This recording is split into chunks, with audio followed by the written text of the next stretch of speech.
అందరికీ నమస్తే అండి. అదనపు కట్నం కోసం వేధిస్తున్నాడనో, లైంగికంగా వేధిస్తున్నాడనో, మానసికంగా శారీరకంగా వేధిస్తున్నాడనో ఏదో ఒక పేరుతో తప్పుడు కేసులు పెట్టడం, దాన్ని రాజీ చేసుకోవాలంటే డబ్బులు ఇవ్వు అని చెప్పడం, ఇది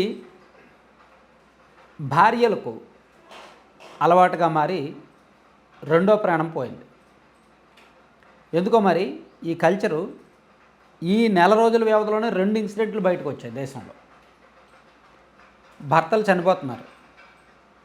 సేమ్ మనం ఒక 20 రోజుల కిందట ఒక స్టోరీ చెప్పుకున్నాం.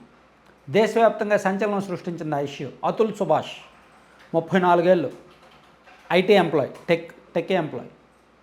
అతను ఉత్తరప్రదేశ్కి చెందిన అతను బెంగళూరులో జాబ్ చేస్తున్నాడు. పాపం అతని పిల్లలను కూడా భార్య చూడనివ్వట్ల. తప్పుడు కేసులు పెట్టింది, అనేక తప్పుడు కేసులు పెట్టి 3 కోట్లు ఇస్తే నీ మీద కేసులన్నీ నేను వాపసు తీసుకుంటానని రాజీకి వచ్చింది, బేరం పెట్టింది. అంత డబ్బులు నా దగ్గర లేవు, నేను ఇవ్వలేను అని చెప్పి కోర్టుకు వెళ్తే కోర్టు జడ్జి గారు 5 లక్షల లంచం అడిగారు. ఇంక వ్యవస్థలు ఏమీ బాగులేవు, నేను ఈ డబ్బులు ఇచ్చే పరిస్థితి లేను, నా తప్పేమీ లేకపోయినా నాకు వ్యతిరేక తీర్పు కోర్టులో వచ్చిందని చెప్పి అతను తనకు తానుగా స్వీయ మరణం. సో అది బాగా వైరల్ అయింది దేశవ్యాప్తంగా కూడా. సేమ్ ఇప్పుడు అలాంటి కథే పునీత్ ఖురానా అనే వ్యక్తి. ఇతనిది ఢిల్లీ. ఇతను ఒక కేఫ్ నిర్వహిస్తున్నాడు ఢిల్లీలో.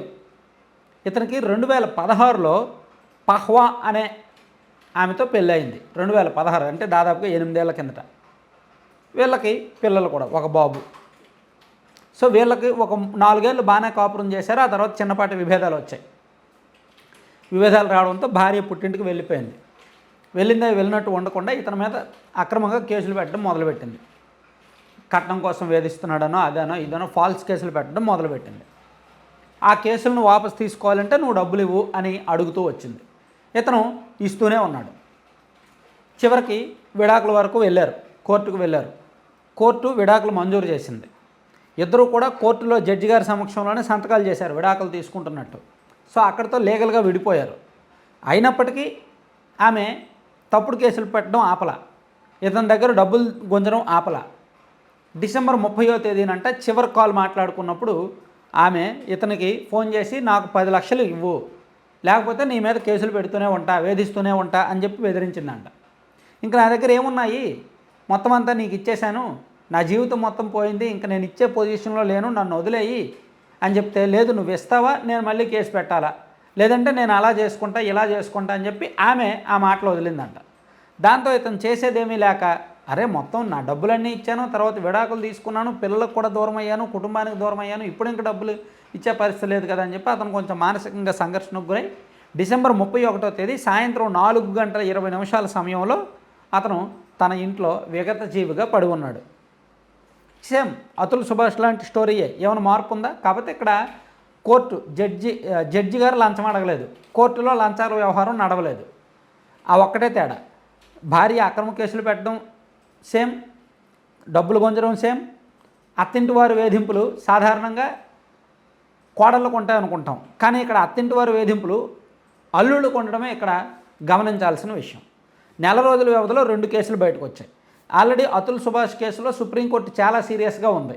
భార్యలు పెట్టే కేసులను 1-2 సార్లు చెక్ చేసుకోండి, ఫాల్స్ కేసులు ఎక్కువగా వస్తున్నాయి, వాళ్లకు ఉన్న ఆయుధాలను మిస్యూజ్ చేస్తున్నారేమో ఒకసారి చూసుకోండి అని చెప్పి సుప్రీంకోర్టు హెచ్చరించింది. సో దీని మీద కొన్ని దర్యాప్తు సంస్థలు, కొన్ని కౌన్సిలింగ్ సంస్థలు రంగంలోకి దిగాయి. అతుల్ సుభాష్ కేసుతోనే దేశవ్యాప్తంగా ఒక హైలైట్ అయ్యారు.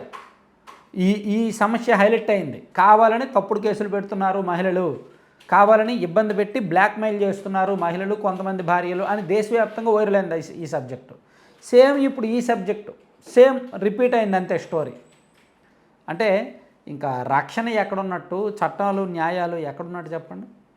నార్త్లో పర్టికులర్గా ఈ ఘటనలు ఎక్కువ అవుతున్నాయి. మేబీ సౌత్లో అయితే ఈ ఘటనలు ఏమి బయటకు రాలేదు, కానీ సౌత్లో కాస్త పద్ధతులు ఫాలో అవుతారు, కానీ అక్కడ అంత కమర్షియల్ బంధమేనండి. సో అందుకే మొత్తానికి 2 ప్రాణాలు అయితే పోయాయన్నమాట. ఈ స్టోరీ పొద్దున పేపర్లో వార్త చదువుతున్నప్పుడు నాకు అతుల్ సుభాష్ స్టోరీ గుర్తొచ్చింది, అందుకే ఒక వీడియో చేద్దామని చేశాను. Thank you.